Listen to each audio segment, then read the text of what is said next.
মা, তুমি আর বাবা মিলে আমার লাইফটাকে শেষ করে দিলে। আমি তো এমন জীবন চাইনি। কেন তোমরা আমাকে এমন ফালতু গাইয়া একটা মেয়ের সাথে বিয়ে দিলে? তবে শুনে রাখো, আমি কোনোদিনও এই মেয়েকে বউ হিসাবে মেনে নিব না। তখনই নাভানের বাবা ধমক দিয়ে বলল, বুঝে শুনে কথা বল নাভান, তুই শিক্ষিত একটা ছেলে হয়ে এরকমটা বলতে পারিস না। সোজা রুমে যা। না, তোমরা যা চেয়েছো পেয়েছো, আমি এই মুহূর্তে এক্ষুনি চলে যাব। বলে সে রাগে বাড়ি থেকে বের হয়ে যায়। বাবা মা দুজন দুজনের চেহারার দিকে তাকিয়ে আছে। রুমে ফোনের স্ক্রিনে স্বামীর সাথে অন্য মেয়ের অন্তরঙ্গ মুহূর্ত দেখে স্তব্ধ হয়ে রইল ইনায়া। ফর্সা মুখশ্রী টুকটুকে লাল হয়ে রয়েছে তার। লাল ঠোঁটগুলো তীর করে কাঁপছে তার। সবকিছু অসহ্য লাগছে তার কাছে। আর দাঁড়িয়ে থাকতে না পেরে ঠাস করে বসে যায় ফ্লোরে। সে দেখলো নাভান আর অদিতির বেশ কিছু অন্তরঙ্গ ভিডিও তার হোয়াটসঅ্যাপে পাঠিয়েছে অদিতি। ইয়ানা ভাবতে পারছে না কতটা নির্লজ্জ হলে কেউ এসব করতে পারে। বুকটা প্রায় জ্বলে যাচ্ছে তার। নাভান তার স্বামী, সে কি করে তার স্ত্রীর অধিকার অন্য কাউকে দিতে পারে? কিন্তু নাভান তো তাকে স্ত্রী হিসাবে মানেইনি। কথাটা মনে হতেই নিজের জন্য বিদ্রুপের হাসি দিল ইয়ানা। তার মুখটাও তো দেখেনি তার স্বামী। আবার মোবাইলের দিকে তাকায়। রাগে ফোনটা দরজার দিকে ছুঁড়ে মারে সে। সেই থেকে খাটে হাঁটু গুজে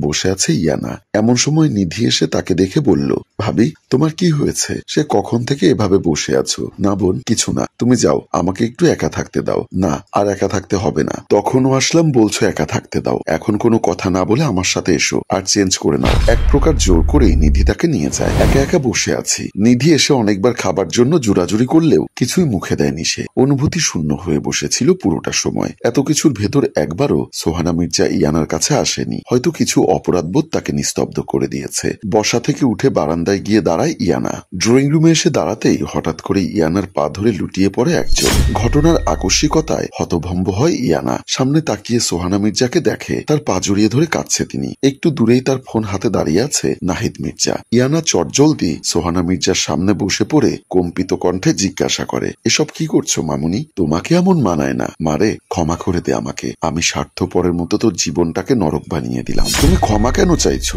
ক্ষমা আমার তোমার কাছে চাওয়া উচিত। আমার কারণে তোমার ছেলে বাড়ি ছেড়েছে। ওর কথা আর বলবে না ইয়ানা। ওকে আমি আর নিজের ছেলে বলে মানবো না। সোহানা মির্জার কঠিন মুখে তাকিয়ে রয় ইয়ানা। কি বলবে এই কথার প্রেক্ষিতে? আজ না হয় কাল নাভান ঠিক বাড়িতে ফিরে আসবে। তখন কেউ আর রাগ করে থাকতে পারবে না। ইয়ানা নাহিদ মির্জার দিকে তাকাতেই তার হাতে নিজের ফোন দেখতে পায় সে। কণ্ঠে বিচলিত হয়ে সে দুজনের দিকে তাকিয়ে বলে, অদিতি আপুর ব্যাপারে তোমরা আগে থেকেই জানতে? তাহলে কেন আমাকে আগে বলোনি? আর এই বিয়ে কেন হতে দিলে তোমরা? সোহানা মির্জা মাথা নুইয়ে থাকে। নাহিদ মির্জা তাদের পাশে এসে বসে। ইয়ানার মাথায় হাত রেখে বলে, আমরা অদিতির ব্যাপারে জানতাম, কিন্তু ব্যাপারটা যে এতটা খারাপ হবে তা ঠাউর করতে পারিনি। আগে জানলে নাভানের কথাই মানতাম। কখনো না। তুমি ভাবলে কি করে ওই রকম বাজারের মেয়েকে আমি এই বাড়িতে মেনে নিতাম?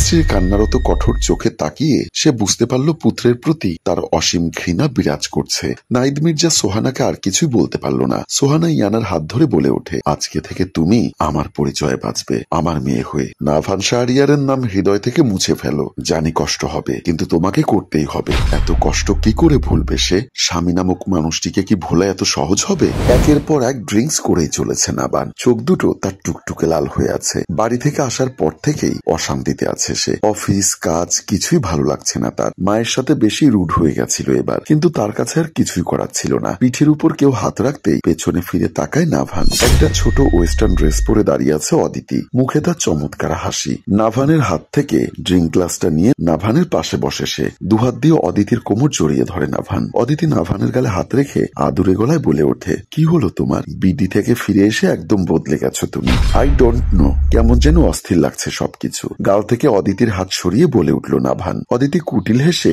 নাভানের কানে কানে স্লো ভয়েসে বলে ওঠে, ওকে লেটস গো। কোথায়? তোমার অস্থিরতা কমাতে। নাভান অনেকটা বিরক্ত হয়ে অদিতিকে নামিয়ে দিল। দাঁড়িয়ে অস্থির ভঙ্গিতে মাথা চেপে ধরে বলে, এসব ভালো লাগছে না অদিতি, চলো বাড়ি যাই। এই অস্থিরতা কি তোমার বউয়ের জন্য নাভান? সামনে তাকিয়ে অদিতির মুখে গভীর দৃষ্টি ফেললো নাভান। অদিতি গম্ভীর মুখে তাকিয়ে আছে তার দিকে। সহজে উত্তর দিতে পারল না নাভান। মনে করলো সেদিন রাতের গণনবিহারী এক মেয়ের কান্না, যা তার পুরুষ মনেও নাড়িয়ে দিয়েছিল তৎক্ষণাৎ। তারপরও নিজের অ্যারোঘাট মনোভাব তাকে থামতে দেয়নি। ওটা ওই মেয়ের প্রাপ্য ছিল। Don't take it to heart. হ্যাঁ, মনে হচ্ছে নাভান।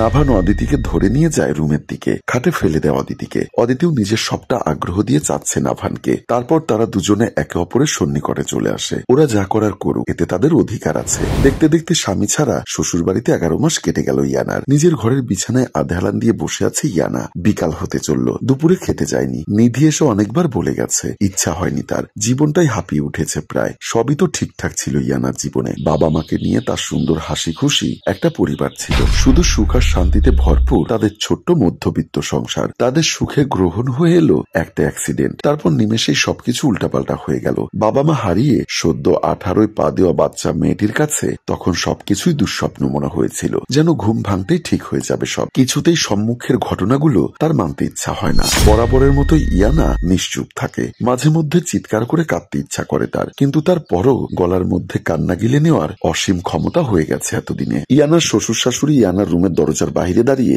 এক নজরে তাকিয়ে আছে ইয়ানার দিকে। তারা বেশ খুশি। মা বলল, অবশেষে বৌমা আমাদের কথা রাখলো, আমাদের মেয়ে হয়ে এই বাড়িতে 1 বছরের কাছাকাছি কাটিয়ে দিল। বাবা বলল, এমন একটি লক্ষ্মী মেয়ে রেখে আমাদের বদমাস ছেলেটি কিভাবে পারলো বিয়ের দিন বউয়ের মুখ না দেখে চলে যেতে? আমার ভাবতেও ঘৃণা হচ্ছে আমরা এমন ছেলে জন্ম দিয়েছি। আমার মান সম্মানের দিকটাও ভাবলো না একবার। দেখি ছেলে ছাড়া মেয়েদের নিয়ে জীবনটা পার করতে পারি কিনা। মা বলল, যদি আমার বাছা বলতো, মা তোমাদের কথা রাখতে গিয়ে আমি বিয়ে করেছি, তবে আমি আমার পছন্দে আর একটা বিয়ে করতে চাই, তাহলে আমি যেভাবেই হোক বৌমাকে রাজি করাতাম। একটি মেয়ের এর চেয়ে বড় কষ্ট আর কি হতে পারে? বাসর ঘরেই স্বামী মুখ না দেখে ফেলে চলে যাওয়ার মতো তারা দুজনেই আফসোস করতে থাকে। আর এখানেই প্রকৃত মানুষের পরিচয় দেখিয়ে আমাদের গল্প শেষ হয়। সম্মানিত ভিউয়ার্স, আসলে কিছু মেয়ের কপাল সত্যি খারাপ, তবে এমন খারাপ না হোক যে বাসর ঘরে ফেলে রেখে চলে যায়। এমন শ্বশুর শাশুড়ি থাকলে নরকেও ভালো লাগবে। সুখী হোক সকল পরিবার। গল্পটির ভাবনায় ও পরিচালনায় হাশেম রাজু, চিত্রগ্রহণ মিজান, প্রযোজনায় মঞ্জুর মোর্শেদ মিউজিক প্লাস।